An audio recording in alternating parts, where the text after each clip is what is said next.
Efirdə Telegrafın 15:00-a olan xəbər buraxılışıdır. Günün bu saata olan mühüm xəbərlərini təqdim edirik. Ramiz Mehdiyevin evindən görün, nə qədər pul çıxıb?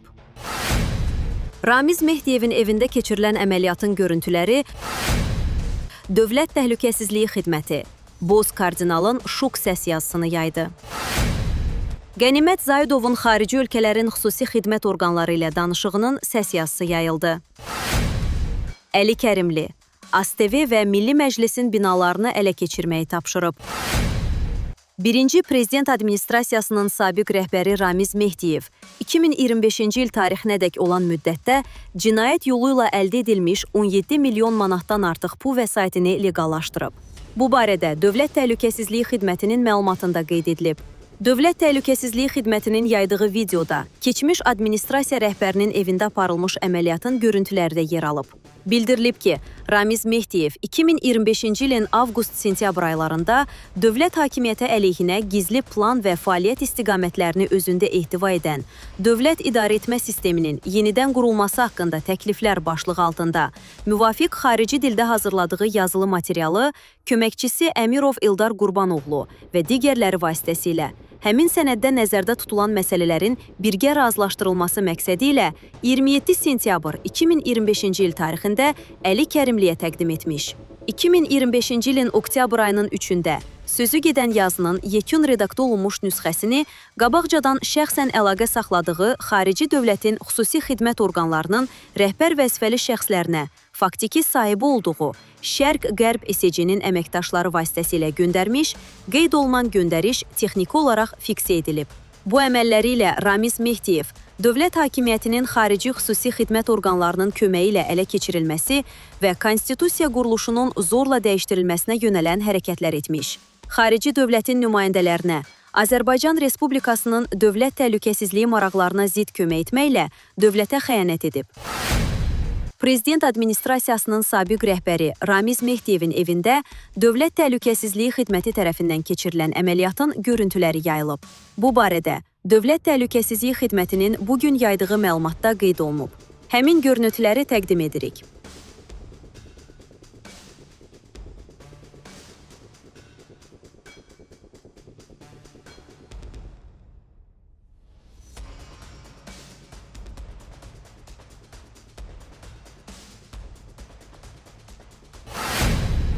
Prezident Administrasiyasının sabiq rəhbəri Ramiz Mehdiyevin xarici xüsusi xidmət orqanı ilə telefon danışığının səs yazısı yayılıb. Bu, Dövlət Təhlükəsizliyi Xidmətinin mətbuat xidmətinin yaydığı video məlumatda öz əksini tapıb.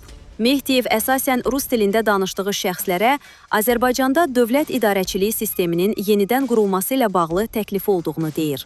Bor kardinal həmin sənədi poçtla göndərəcəyini bildirir. Prezident Administrasiyasının sabiq rəhbəri Ramiz Mehdiyev və AXCP-nin sədri Əli Kərimli, Milli Məclisin və Azərbaycan televiziya və radio verilişləri inzibati binalarını ələ keçirməyi planlaşdırıblar. Telegraf xəbər verir ki, bu barədə Dövlət Təhlükəsizliyi Xidmətinin bugün yaydığı məlumatda qeyd olunub. Məlumata görə, Əli Kərimli adı çəkilən şəxslərlə qabaqcadan əldə olunmuş ümumi razılaşmaya uyğun qaydada cinayət əməllərini davam etdirərək Azərbaycanın Qarabağ bölgəsində Ermənistanın apardığı təcavüzkar müharibəyə qarşı və orduya dəstək üçün Azərbaycan vətəndaşları 2020-ci ilin iyul ayının 14-dən 15-nə keçən gecə Bakı şəhərində yürüş etdikləri zaman Fuad Qəhrəmanlı və digərlərinə partiyanı təmsil edən şəxslərlə birlikdə kiçik qruplar təşkil etməklə yürüş iştirakçılarına qoşulmaq, daha sonra vətənpərvərlik şüarlarını təxribat xarakterli çağırışlarla əvəz edərək xaotik vəziyyət yaratmaq. Bu vəziyyətdən yararlanıb, kütləni idarə etməklə Azərbaycan Respublikası Milli Məclisinin və Azərbaycan televiziya və radio verilişləri inzibati binalarını ələ keçirmək, o cümlədən kütləvi informasiya vasitələri ilə hakimiyyətin ələ keçirilməsini bəyan edəcəyi barədə tapşırıqlar verib. Jurnalist Qənimət Zayidovun xarici ölkələrin xüsusi xidmət orqanları ilə danışığının səs yazısı yayılıb. Bu barədə Dövlət Təhlükəsizliyi Xidmətinin bugün yaydığı məlumatda qeyd olunub. Bildirilir ki, Qənimət Zayidov 2013-cü ilin əvvəlindən etibarən Əli Kərimlinin adından xarici ölkənin xüsusi xidmət orqanlarının nümayəndələri ilə gizli əlaqəyə girərək danışıqlar aparıb. Onun Azərbaycan Respublikasında hakimiyyətə gətirilməsində xarici xüsusi xidmət orqanlarının geniş təşkilatı və xüsusi imkanlarından istifadə edilməsi üçün müraciət edib. Qarşılığında Azərbaycanda xarici dövlətin strateji maraqlarının təmin ediləcəyini konkret detallar sadalamaqla vəd edib. Eləcə də tərəflər Əli Kərimli hakimiyyətə gələcəyi təqdirdə Azərbaycan Respublikasının mərhələli qaydada kollektiv təhlükəsizlik müqaviləsi təşkilatına tam üzv olacağı barədə razılaşıblar.